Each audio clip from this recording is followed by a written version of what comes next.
भगवान श्री कृष्ण की पावन जन्मभूमि होने के साथ ही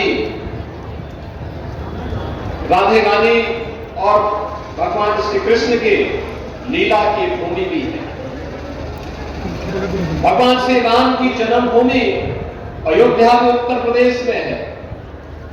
बाबा विश्वनाथ का पावन धाम भी उत्तर प्रदेश में है। दुनिया की सबसे पवित्र नदियों में से नदियां गंगा मैया का आशीर्वाद और यमुना मैया का आशीर्वाद भी उत्तर प्रदेश को प्राप्त होता है।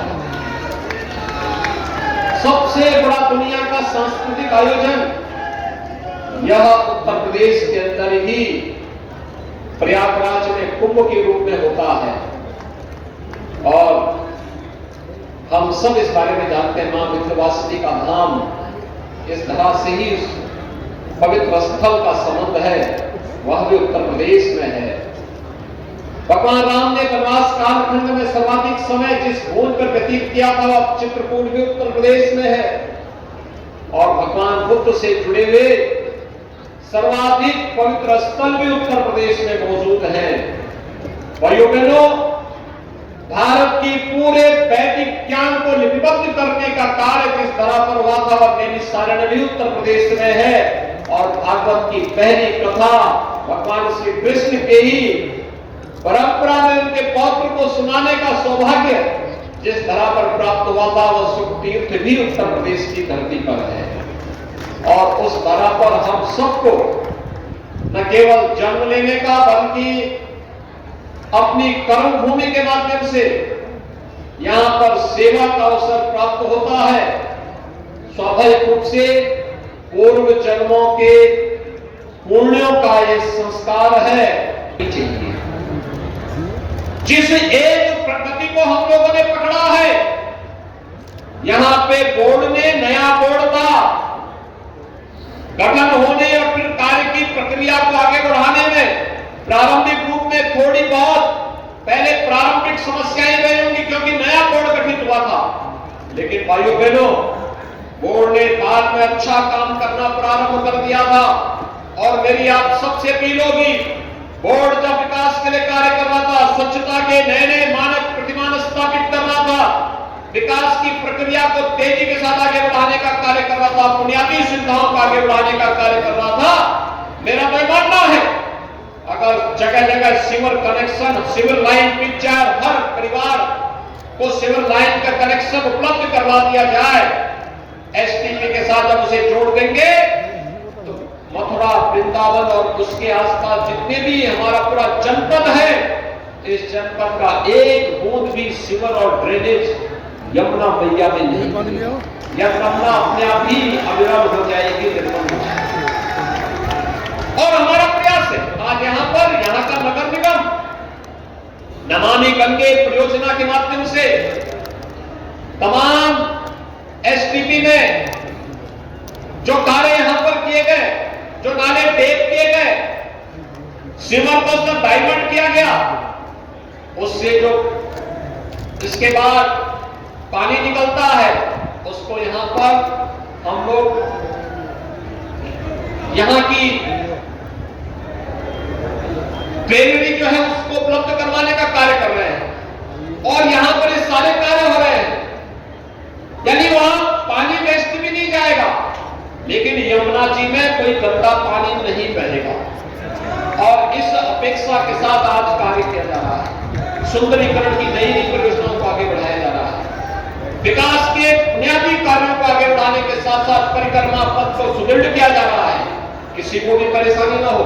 एक तरफ लोक कल्याण के कार्य और दूसरी तरफ हम लोग विकास की प्रक्रिया को, इंफ्रास्ट्रक्चर के बड़े बड़े कार्य भी हो रहे हैं।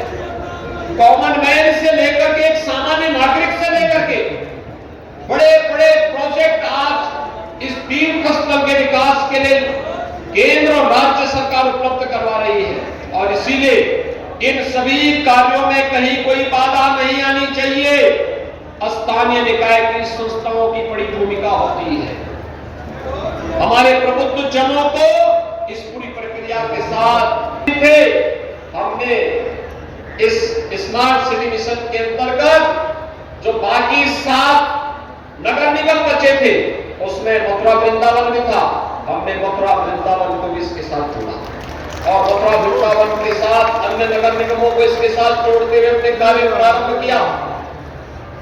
ये स्मार्ट सिटी मिशन के अंतर्गत जो हम लोग ICCC बना रहे हैं, integrated command and control centre, यानी केवल ट्रैफिक मैनेजमेंट के लिए, बल्कि इसने कोरोना कालखंड में एक और कूड़ा प्रबंधन का बेहतरीन कार्य किया, उसकी मॉनिटरिंग की, दूसरी तरफ कोविड प्रबंधन का काम भी किया।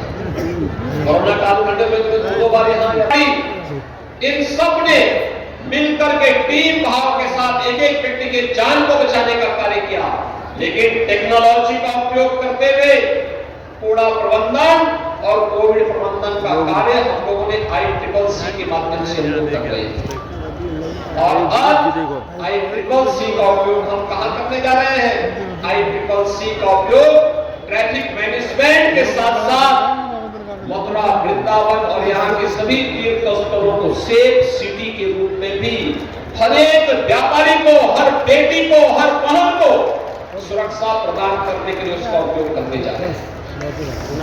सेफ सिटी के रूप में उत्तर प्रदेश के 18 शहर सेफ सिटी के रूप में विकसित हो चुके हैं और अब उसका उपयोग तकनीक का उपयोग करते हुए कहीं कोई सौदा, कोई अपराधी कोई दुस्साहस नहीं करने पाएगा और दुस्साहस करेगा तो फिर अंजाम भी भुगतेगा। इसके भाइयों बहनों, आज मैं समझने के लिए आया हूं। आज आप जाके देखिए उत्तर प्रदेश के अंदर हर एक और परिवर्तन है, लोगों के मन में एक विश्वास है। हमारे जो सूक्ष्म लघु मध्यम उद्यम से जुड़े हुए ऐसे ही उद्यमी है, आज उन्होंने अच्छा कार्य के साथ उसने यहां जोड़ा था।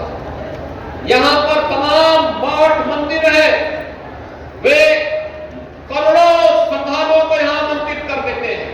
वहां पर आते हैं, लोग आते हैं, बुनियादी सुविधाएं चाहिए। सरकार अपने स्तर पर प्रयास कर रही है, हम सबको इस प्रक्रिया के साथ जुड़ना होगा। गौ संरक्षण का सबसे बड़ा केंद्र आज भी ब्रजभूमि बनी हुई है। कितनी बड़ी बड़ी गौशालाएं हैं।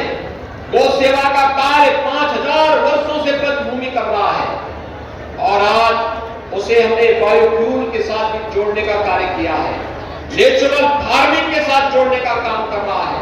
इस प्रक्रिया को तेजी के साथ आगे बढ़ा सके, एक तो ये, और दूसरा निवेश की प्रक्रिया के साथ इसको जोड़ना। विकास की जो प्रक्रिया है वह निवेश के साथ जुड़ सके।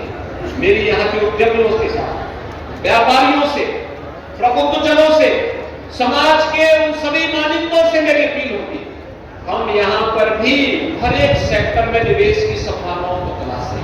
ब्रजभूमि तीर्थ भूमि है। तीर्थ विकास के साथ साथ शिक्षा का, स्वास्थ्य का, MSME के सेक्टर में और भी तमाम अन्य क्षेत्रों में बहुत कुछ यहाँ पे लाया जा सकता है, बहुत कुछ किया जा सकता है। उस प्रक्रिया के साथ हम सब जुड़ सके, इसके लिए आज आप सबसे अपील करने के लिए आज मैं यहाँ पर आया हूँ कि हम लोग 10 से 12 फरवरी 2023 को एक ग्लोबल इन्वेस्टर समिट का आयोजन लखनऊ में किया है।